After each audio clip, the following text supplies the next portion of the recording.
Hello and welcome to my channel Musibility. आज हम करने वाले हैं एजरा पाउंड की poem the river merchant's wife a letter. Let's see about the poet. Ezra Weston Loomis Pound ये एक American poet और क्रिटिक थे।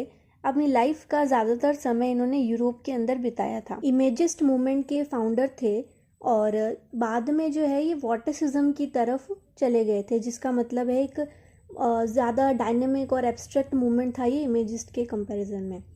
इन्होंने फ्री वर्ड्स को बहुत अच्छे से मास्टर कर लिया था।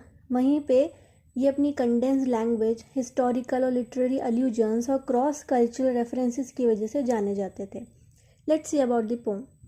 1915 में ये पब्लिश हुई थी कैथे में, जो कि इनका कलेक्शन था जिसमें इन्होंने क्लासिकल चाइनीज़ पोम्स का अडेप्टेशंस लिखा था। ये एक चाइनीज़ पोम पे बेस्ड है जो कि ली बाई ने लिखी थी और पाउंड ने इसे ट्रांसलेट किया और अडेप्ट किया है अर्नेस्ट फेनोलोसा के नोट्स से। ये एक ड्रामेटिक मोनोलॉग है फ्री वर्ड्स के अंदर। इसमें एक लेटर लिखा गया है बाय अ यंग वाइफ, जो कि अपने हस्बैंड के लिए लिखती है। एक रिवर मर्चेंट और काफ़ी टाइम से वो घर पे नहीं आए। Let's read the pome. While my hair was still cut straight across my forehead, I played about the front gate pulling flowers. You came by on bamboo stilts, playing horse. You walked about my seat, playing with blue plums. अब यहाँ वो address करते हुए बोल रही है कि जब वो छोटी थी और तब उनके स्टिल कट था, यानी कि जैसे छोटे बच्चों के कराते हैं ना कट, उस तरीके से। यानी कि जब वो अपने चाइल्डहुड में थी तब वो खेला करती थी गार्डन का जो गेट था वहाँ पे, और फ्लावर्स पिक करा करती थी। तब वो उनको बोल रही हैं कि you came by on bamboo stills. Bamboo stills से मतलब है कि जो लंबे लंबे लकड़ियाँ रहती है और पैरों के अंदर उसको बांध देते हैं तो उस पर लोग चला करते हैं। तो वैसे वो भी खेलते थे बैम्बू स्टिल्स पे और उनके चारों तरफ घूमते रहते थे, ऐसा प्रिटेंड करते जैसे कि वो हॉर्स है। और फिर वो उनके पास जाते, उनके चारों तरफ घूम के और ब्लू प्लम्स के साथ खेलते थे, उनको कुल मिला के छेड़ते थे उनको। And we went on living in the village of Chokan, two small people without dislike or suspicion. At 14, I married my lord you. I never laughed being bashful. अब वो बोल रही हैं कि वो दोनों ही चोकान नाम के एक गांव के अंदर बड़े हुए। दोनों ही इतने तब छोटे थे कि उन्हें नफ़रत क्या होती है, डिसलाइक्स क्या होते हैं, सस्पिशन यानी किसी पे एक तरह से मिसट्रस्ट, वो सब क्या होता है वो उन्हें नहीं पता था। फिर जब वो 14 ईयर्स की हुई तब उन्होंने किससे शादी करी, उन्हीं से। आपस में उन दोनों ने I never loud being bashful.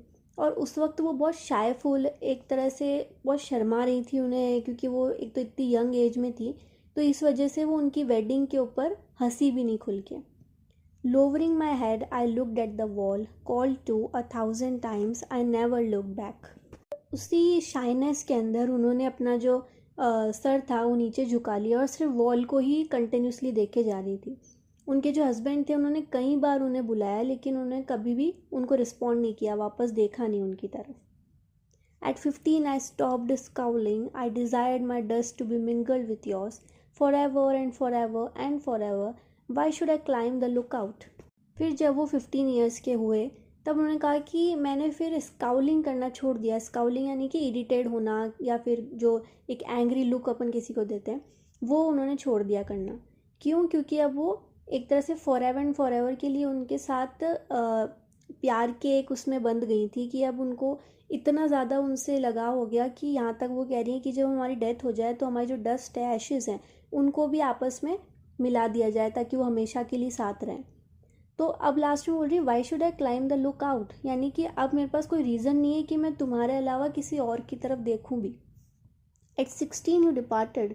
You went into far Cotoin by the river of swirling eddies, and you have been gone 5 months. The monkeys make sorrowful noise overhead. फिर अब वो 16 ईयर्स की हो गई हैं और अब जो उनके हस्बैंड हैं वो कोतोएन के अंदर चले गए हैं, जो कि एक बहुत ही दूर कोई सिटी है वाइल्ड रिवर के उधर। और अब उन्हें गए हुए 5 महीने से भी ज़्यादा हो गए हैं। लेकिन अब वो कह रही हैं कि जो सिर्फ मैं ही मोन नहीं कर रही हूँ तुम्हारा ये जो एब्सेंस है, बल्कि जो मंकीज़ हैं मेरे पास में, जो ट्रीज़ हैं उन पर मंकीज़ बैठे हैं, वो भी ऐसी नॉइज़ निकाल रहे हैं, सॉरोफुल नॉइज़, जिससे पता चल रहा है कि वो भी तुम्हारी एब्सेंस को मोन कर रहे हैं, दुख प्रकट कर रहे हैं। You dragged your feet when you went out. By the gate now the moss is grown, the different mosses. too deep to clean them away. The leaves fall early this autumn in wind. फिर वो बोल रही थी कि तुम जब जा रहे थे तब जो तुम्हारे फीट हैं वो बहुत ज़्यादा मतलब एक तरह से ड्रैग्ड सिचुएशन में थे कि तुम्हारा खुद का मन भी नहीं था जाने का, लेकिन फिर भी तुम गए बाय द गेट ना। और अब जो उनका गेट है जहाँ पे वो घूमा करते थे, उनकी मेमोरीज थी, वहाँ पे अब मॉस आ गई है। मॉस यानी कि कांजी जिसे हम कहते हैं, वो वहाँ इतनी जम गई कि अब वो उसे साफ़ भी नहीं कर सकती हैं। और अब क्या हो रहा है, जो लीव्स है जो कि ऑटम में गिरा करती थी वो अब उससे पहले ही गिर चुकी है because of the wind. The paired butterflies are already yellow with August over the grass in the west garden. They hurt me, I grow older. फिर वो बोलती हैं कि जो उनके गार्डन के अंदर बटरफ्लाइज आया करती थी अब वो आ चुकी है। जो अगस्त बटरफ्लाइज थी, समर की बटरफ्लाइज येलो कलर की, अब वो वहाँ पे ग्रास की तरह ग्रास के ऊपर वो वेस्ट गार्डन के अंदर पूरा बिछ चुकी है।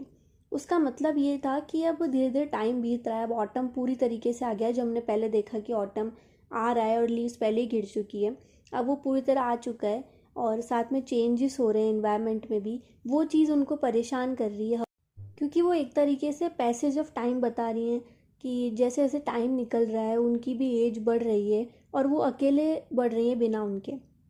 If you are coming down through the narrows of the river Kiang, please let me know beforehand and I will come out to meet you as far as चौफुसान।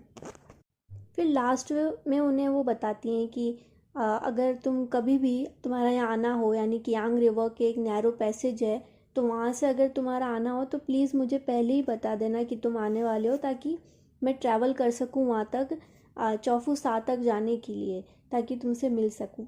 तो यहाँ एक desperate एक उनकी अर्ज दिखती है कि वो उन्हें बहुत याद कर रही हैं।